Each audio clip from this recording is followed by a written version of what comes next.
Marco Vitruvio Polión fue un arquitecto, escritor, ingeniero y tratadista romano del siglo I a.C. No se conoce ninguna obra proyectada o construida por él. Es el autor del tratado sobre arquitectura más antiguo que se conserva y el único de la antigüedad clásica de arquitectura, que consta de 10 libros. Probablemente fue escrito entre los años 23 y 27 a.C. Fue inspirada en teóricos helenísticos.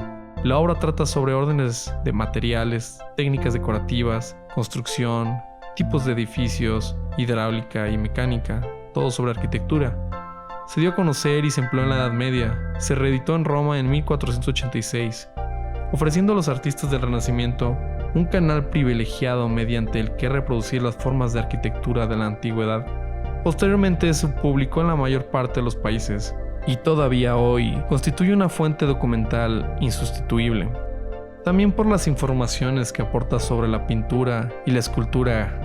El famoso dibujo de Leonardo da Vinci, El hombre de Vitruvio, sobre las proporciones del hombre, está basado en las indicaciones dadas en esta obra.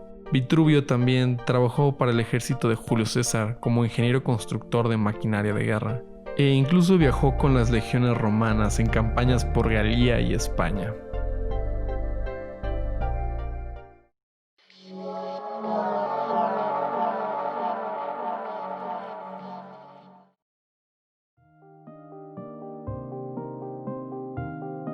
La arquitectura es una ciencia adornada de otras muchas disciplinas y conocimientos.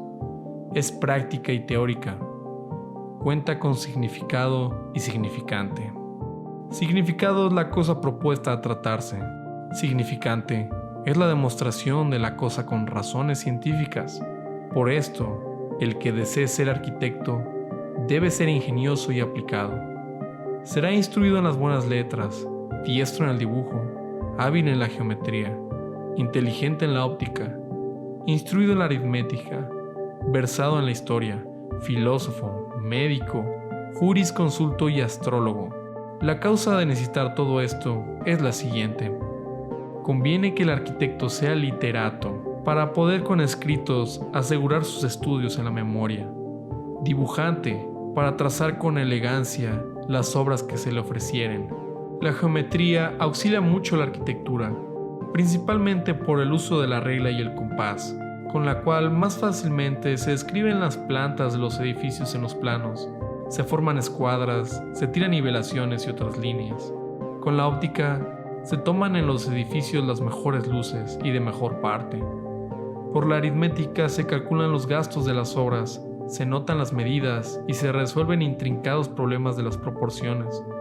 Sabrá la historia porque los arquitectos ponen muchas veces en los edificios diferentes ornamentos, que cuyo origen conviene dar razón a quien le pidiere.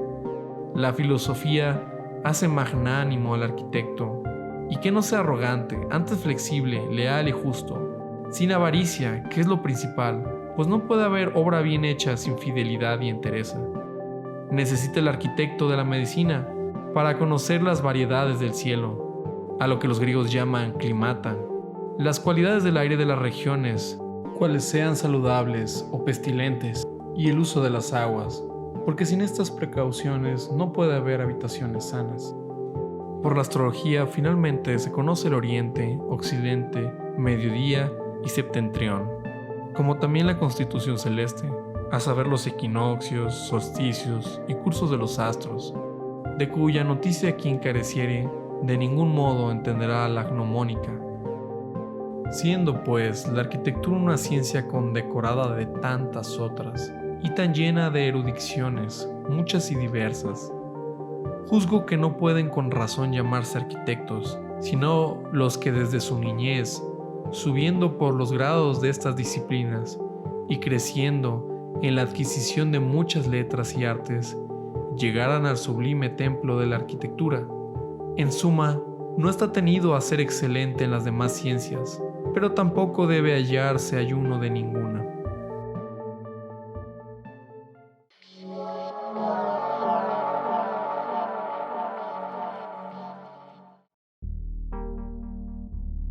La arquitectura consta de ordenación, que en griego se llama taxis, de disposición, que los griegos llaman diátesis, de euritmia, simetría, decoro y distribución, llamada en griego economía. La ordenación es una apropiada comodidad de los miembros en particular del edificio y una relación de todas sus proporciones con la simetría. La disposición es una apta colocación y efecto elegante en la composición del edificio en orden a la calidad. La euritmia es un gracioso aspecto y apariencia conveniente en la composición de los miembros de un edificio. Simetría es la conveniente correspondencia entre los miembros de la obra y la armonía de cada una de sus partes con el todo. El decoro es un correcto ornato de la obra, hecho de cosas aprobadas con autoridad. El decoro de costumbre pide que los edificios magníficos en lo interno correspondan con la magnificencia y elegancia de los vestíbulos. El decoro natural será que para los templos se procuren elegir los sitios más sanos, se traigan aguas suficientes y salubres, y allí se construyan.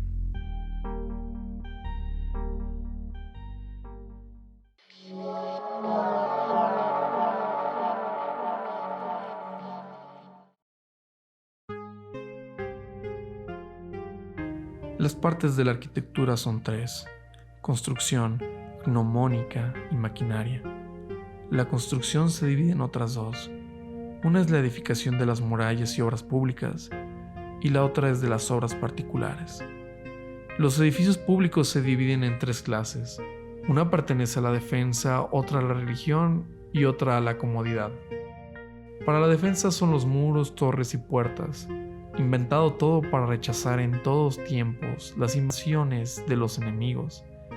A la religión pertenece la erección de templos y edificios sagrados a los dioses inmortales. Y lo que corresponde a la comodidad son los lugares de uso público como puertos, plazas, pórticos, baños, teatros, paseos y otros semejantes, que por la misma razón se colocan en parajes públicos. Estos edificios deben construirse con atención a la firmeza, comodidad y hermosura.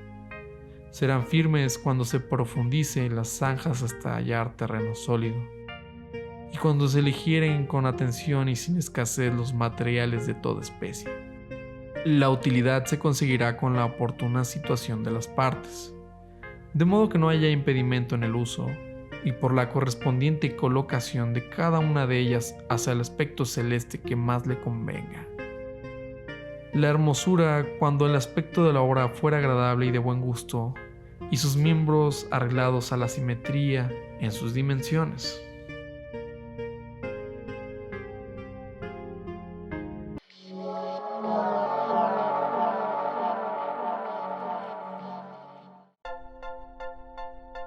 En la fundación de una ciudad, será la primera diligencia la elección del paraje más sano.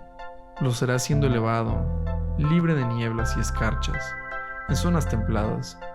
Se debe evitar también la cercanía de lagunas, porque al salir el sol traerá consigo los humores nebulosos que allí nacen.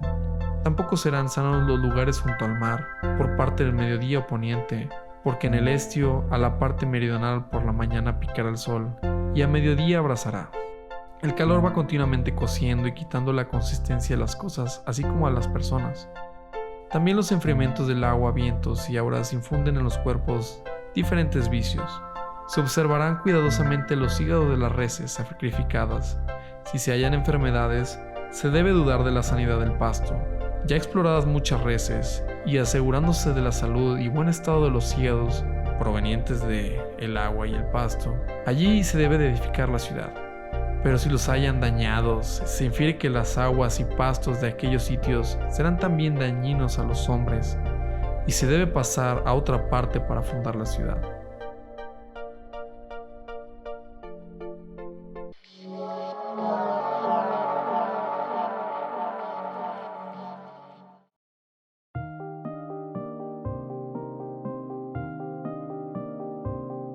se cavará hasta hallar suelo firme si se puede, y allí se tomará mayor anchura de la que se le quiere dar a la pared fuera de tierra, en aquel tanto que pareciere conveniente, atendida la magnitud y calidad de la fábrica, y este hueco se irá llenando de estructura solidísima, llámese roca. Las ciudades no deben ser cuadradas ni de ángulos agudos, sino a la redonda, para que el enemigo pueda ser descubierto de muchas partes. En estos parajes se hará el foso muy capaz de anchura y profundidad. Luego la zanja del muro se cavará dentro del foso mismo y se construirá de tal anchura que pueda fácilmente resistir el impulso del terraplén. Entendiendo que el viento no es otra cosa que una ola de aire agitado, con movimiento fuerte y errante, las calles por dentro de una ciudad deben delinearse con acierto. Si se procuran abrigar lo posible de los vientos, pues estos si son fríos ofenden, y los cálidos vician, y los húmedos dañan. Pudiéndose pues evitar los vientos, no solo será sano el lugar para los cuerpos robustos, sino aun en caso de haber algunas dolencias originadas de otras causas, que en otros lugares igualmente sanos admiten curación con las medicinas apropiadas, se curarán en este con más facilidad, por el buen temple que le da el abrigo de los vientos. Con esta disposición, parece deberán señalarse las calles maestras y las menores, por los ángulos de la figura entre dos vientos, pues así se evitará en las calles y habitaciones el ímpetu molesto de todos ellos.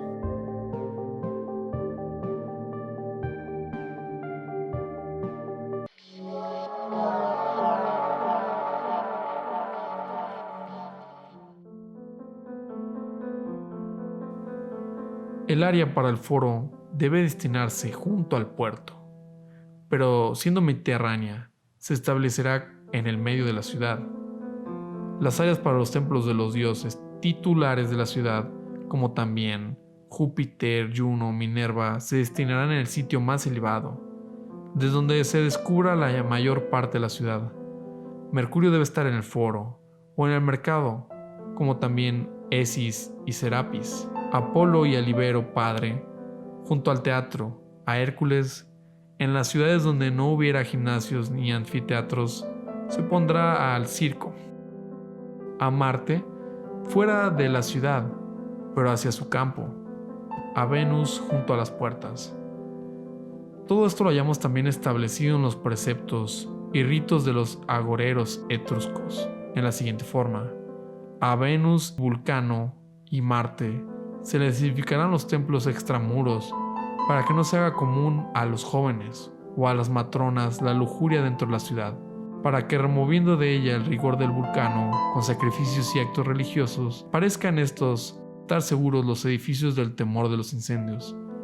Y a Marte, dándole su templo fuera de la ciudad, no habrá guerra ni discordias civiles, antes será defendida de los enemigos y libre de los peligros de la guerra. También a Ceres se le dará templo fuera de la ciudad, a donde las gentes no necesiten ir sino para ofrecer sacrificios, debiendo tratarse este lugar casta y religiosamente, y con santas costumbres. Finalmente, a los demás dioses se les elegirán para templos áreas proporcionadas a la calidad de sus sacrificios. En el tercer y cuarto libro daré las reglas para la construcción de los templos y simetrías de sus áreas, porque me ha parecido tratar primero en el segundo de los materiales que se han de prevenir, qué condiciones serán y cómo deben emplearse.